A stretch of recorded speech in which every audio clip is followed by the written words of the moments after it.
네, 전 세계 이목이 쏠린 미국 대선이 이제 반나절 뒤면 시작됩니다. 해리스 부통령과 트럼프 전 대통령 모두 경합주를 돌며 마지막 유세전을 벌이고 있지만 워낙 치열한 접전을 벌이고 있어서 결과 예측이 쉽지 않습니다. 워싱턴 연결해서 대선을 앞둔 현지 분위기 알아보겠습니다. 권준기 특파원. 네, 워싱턴 백악관 앞에 나와 있습니다. 네, 대선을 앞두고 백악관의 경호도 한층 강화됐다고요? 그렇습니다. 제 뒤로 50m 정도 뒤에 백악관이 있는데 평소엔 없던 이 철제 펜스가 쳐져 있습니다. 2.5m 높이의 담장을 쌓아서 만일의 경우에 대비하고 있는 겁니다. 백악관뿐만 아니라 해리스 부통령의 자택과 의회 주변에도 경호 수준이 강화됐습니다. 전국 투표소에도 안전을 확보하기 위해 감시용 드론을 띄우고 또 방탄 유리와 방탄 조끼가 등장했습니다. 일부 지역에서는 주 방위군이 파견되고 저격수를 배치하는 방안까지 검토되고 있습니다. 네, 투표를 앞두고 높아진 긴장감이 느껴지는데요. 이제 투표 시작까지 얼마 남지 않았죠? 네, 지금 이곳 시간은 월요일 오후 4시가 가까워지고 있습니다. 내일이 대선 날인데 동부 지역 일부 선거구는 자정에 투표가 시작되니까 이제 8시간 뒤면 이 본 투표가 막을 올립니다. 하지만 대부분 선거구는 내일 오전 6시에서 7시에 투표소가 문을 열고 시간대에 따라 가장 늦게 투표가 끝나는 알래스카는 우리 시간으로 모레 오후 2시는 돼야 투표가 마감됩니다.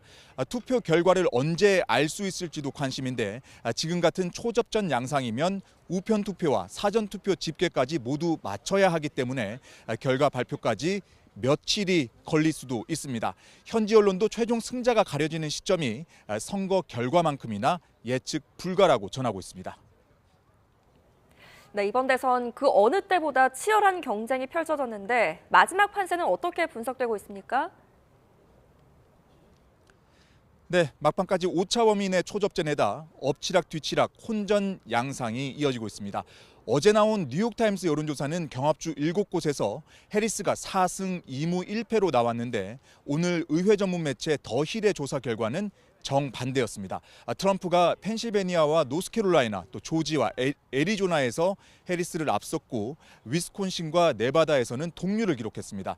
해리스가 앞선 곳은 미시간주가 유일했습니다. 하지만 뉴욕타임스 조사보다 표본수가 작고 지지율 격차가 1, 2%포인트 차이에 불과해 통계적으로는 동률로 보면 된다는 게 주간사 더 힐의 설명입니다. 전국 단위 여론조사도 연이어 발표됐지만 승부 예측에는 큰 도움이 되지 못했습니다.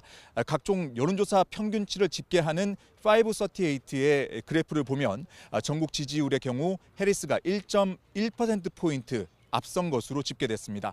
하지만 민주당 후보의 경우 과거 이 전국 투표에서 이기고도 선거에서 패배한 사례가 있었고 또 대선일이 가까워질수록 트럼프와의 격차가 줄어들어 간발의 지지율 격차마저 큰 의미가 없는 상황입니다.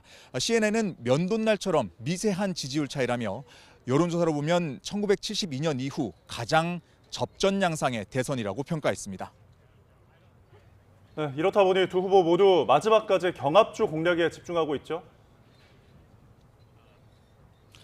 그렇습니다. 해리스 부통령은 핵심 경합주로 꼽히는 펜실베니아에서만 5군데에서 유세를 펼치고 있습니다.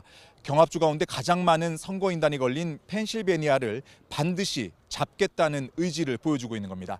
해리스 부통령은 트럼프가 만든 갈등과 분열의 시대를 끝내고 새로운 시대로 나아가자는 메시지를 강조하고 있습니다.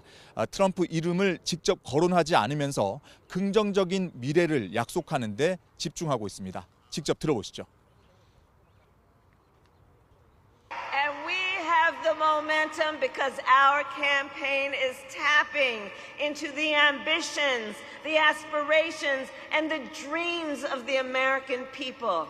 Because we are optimistic and excited about what we can do together.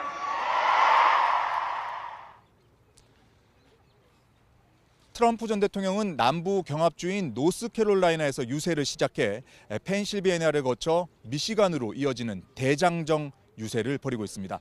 최근 해리스의 상승세가 눈에 띈 노스캐롤라이나에서 방어전을 펼치고 북부 러스트벨트 경합주까지 손에 넣겠다는 전략입니다.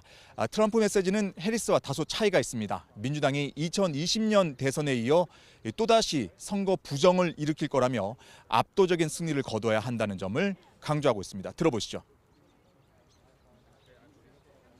Can you imagine? They spend all this money on machines, and they're going to say we may take an extra 12 days to determine.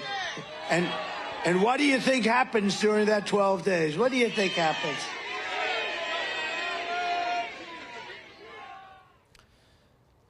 이 최종 승자는 물론이고 언제 결론이 날지도 알 수 없는 예측 불허의 이번 대선. 이 YTN은 역사적인 이번 선거의 투표와 개표 상황을 가장 빠르고 정확하게 전해드릴 예정입니다. 지금까지 워싱턴에서 전해드렸습니다.